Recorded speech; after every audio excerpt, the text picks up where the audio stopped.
Fresh from the wild, these brumbies are powerful and sometimes dangerous. Yarding, drafting and then coming to these yards is totally new for them, so it can be quite scary for them.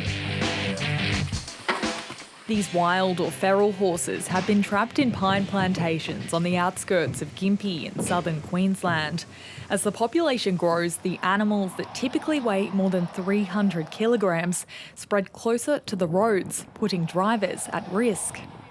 Dr. Dave Berman is part of the local solution.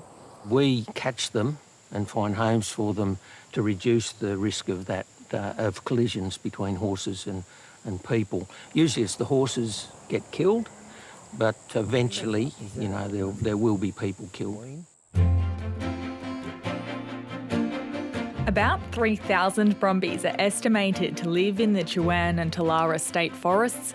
Each year the numbers increase by about 5% or more when conditions are favourable. A tried and tested controlled method is to rehome the horses that regularly cross and graze near the road. Originally in about 2009 there were 4 horses killed per year, 4 collisions at least. That's what we know about. We removed all the horses that were regularly crossing the road, and then for 4 years there were no collisions, so we showed that worked. But when relocating stopped briefly, the population grew, causing a spike in accidents. Now the focus is to consistently remove about 100 horses each year. Yeah, I don't mind her. I think she'll be good down the track. Anna Urig runs training camps to rehome the brumbies. Today she's selecting which horses will be the right fit. I like to have some nice mature horses that are fully filled out that people can have a ride, and then some of the younger ones as well for people that are looking to, you know, have a horse from a young age. From tracking to transporting, the process is slow and requires patience and a respect for the animals. In this area, a tailored approach is required to trap the brumbies that won't be enticed by food or water. So we use electric fences, and we build a really large electric fence area. It can be up to 4 kilometres long, which is, you know, it's over 250 acres in area. So we'll build that around the horses and gradually make it smaller and then get them into a laneway and then into hessian and then into panel yards. The same method is used to get them onto the truck, gradually reducing the fenced area and allowing the horses to settle. If you put too much pressure on, they'll go through the fence anyway. Giving the horses a second chance at life is long and often an emotional process for animal lover Dave, who creates a strong connection with the brumbies.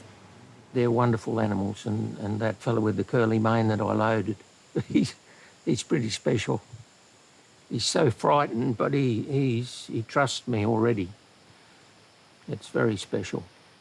Dr. Berman has been managing brumby populations for 40 years across Australia. In large numbers, the descendants of escaped domestic horses damage the environment and impact native animals. He says rehoming is becoming more common, but it's not the only solution. In a lot of other parts of Australia where populations are getting too much, horses can be shot from the air or the ground. Once these horses leave the forest, they're transported about half an hour away to where the camp will begin. The challenge for camp attendees is domesticating the wild brumbies that 3 weeks ago wouldn't let a person get within 100 metres.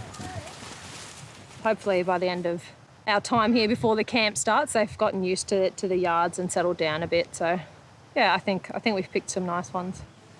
About 15 brumbies are rehomed at each camp. While these horses were trapped from the local forests, others come from central Queensland. There can be a range of breeds, including thoroughbreds, stock, quarter and heavy horses. Participants travel from as far as Tasmania to attend and pick their brumby before camp begins. I liked his age and I liked the way that he moved, and just he seemed sensible. I kind of picked him because when Anna ran him through the round pen, he was the chill one. So I'm like, yeah, he's perfect. Theoretical work is a core part of the camp. The day starts with participants reflecting on what they've learnt and what they're hoping to achieve with their horse. I'm starting to be more relaxed and natural with him. The more he relaxes, the more I relax. Forming a close bond of trust and affection between the Brumby and handler is key for the learning process for both human and horse. I just love seeing the transformation, and I love giving people the opportunity to learn those skills. So, you know, like I could break in a Brumby continuously and I still wouldn't be able to rehome as many as we can through the camps. And it means getting Brumbies, you know, from the bush that don't have a certain future, giving them a chance at domestic life, which is pretty cushy. Feed, water, wormer, you know, all that. An overpopulation of Brumbies is a national issue. In New South Wales' largest national park, Kosciuszko, the government is culling horses in the hundreds.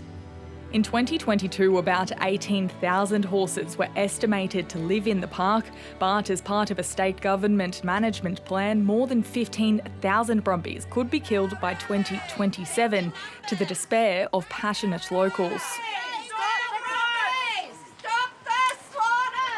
Meanwhile, a Brumby rehoming program in the same park has been suspended as authorities investigate a claim more than 250 horses were given to a person with alleged links to an illegal knackery. The management implications are different in each area. We're doing what we can. It's a very small part of the puzzle. In northern New South Wales, the state government's local land services have been working with landholders and rescue groups to trap and rehome wild horses near Grafton. The objectives were to get these horses away from the Pacific Highway. That was a catastrophe waiting to happen. We had horses within metres of a 4-lane, 110-kilometre stretch of road. The local land services found a flood event had displaced some horses to new areas, causing environmental impacts and a spike in traffic accidents. And it's not just about safety either for people, it's the safety of the horses, as a number of them have been hit on the road. Not just that, they're a hard-hooved animal, so they do, and especially in these dry times, start affecting the waterways and in environmental sensitive areas. In the past 3 years, more than 130 have been captured and rehomed under the state government's Biosecurity Act. It's an achievement they're proud of after taking 18 months to get all government agencies and residents on board. Previously, there'd been probably far harsher approaches to wild horse management, and that's not what the community wanted. Landholders help by often providing the water, which combined with food slowly attracts the horses into the traps. It's about a passive trapping program, so it's not putting any pressure on these horses. They're doing everything that they want to do. Rangers use cameras to monitor the mob before contacting rescue groups and potential new owners. When it comes to trapping, the horses remain in their family groups. It's really important to work out who's who in the mob. Is there stallions, is there colts, is there mares and foals? It's a lot different to how you deal with your domestic horses. So you do have to be aware of their behaviour, watching their behaviour, especially if there's male stallions around. You do have to be aware of yourself, that you're not putting yourself or anyone else at risk. But for Brumby owners 14-year-old Ruby and her 17-year-old cousin Brooke, the initial risk of an untrained horse is well worth the reward. Ruby's horse Gidget came from Anna Urig when Ruby was just 5 years old. Gidget was already broken in, but over the years their strong bond has helped them achieve new heights. Good work. If you don't have a strong connection, it's hard to do anything. It comes with trust. Yeah, and trust and stuff. If your horse doesn't trust you, like if Gidget didn't trust me, she wouldn't jump that jump for me today.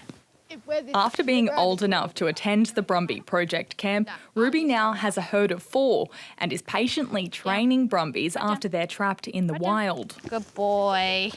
Annie's one that I've really had a few wow moments with, because when I got her, Anna's like, oh, she's really, really nervous. Like, you're just going to have to work it off. And now she's amazing. Like, I take her out on trials. She doesn't care. I can stand on her now. Lift, lift. Brooke wants to one day make a career out of training and performing Brumbies, showcasing their talent, coordination and personality. Yep. Some days it'll just click, but what I find is you find their strengths and you sort of go with that. You know, I was finding when I was doing tricks with that. He'd yawn a lot, and I'd be like, well, I could turn this into something, mould it into something. So, you know, I put a cue to it, and he picked it up, gosh, within the first 2 days, I think. And now it's a bit of a hindrance. He's just like, oh, yawn, and I get a treat. But In preparation for her performance at the upcoming Mullaney show, Brooke took Finn back to Anna's camp to show participants what years of effort can achieve. And after the past few days at camp, it's probably no surprise. It's been a fortnight since we were here last and a week since the Brumby camp started. It's pretty incredible to see the difference in these horses and just how much they've learnt in such a small space of time. It's definitely a process and a journey, and it's not just, you know, the physical steps. It takes like, you know, a lot of emotional, mental and physical resilience. First impressions proved wrong for Boota Scooter. He ended up being the rat of the group. Not a bad rat, just a testy rat. He likes to bite and buck and kick and kind of do it all. But hard work and persistence through all conditions is paying off as the horses are introduced to new objects to desensitise them ahead of domestic life. Well, he hated touch. Now you can rub him all over, pick up his feet with your hand instead of a rope. Doesn't kick, or sometimes he tries to, but it's gotten a lot better. This is only the third day this Brumby has worn a saddle. Couple of steps, ideal.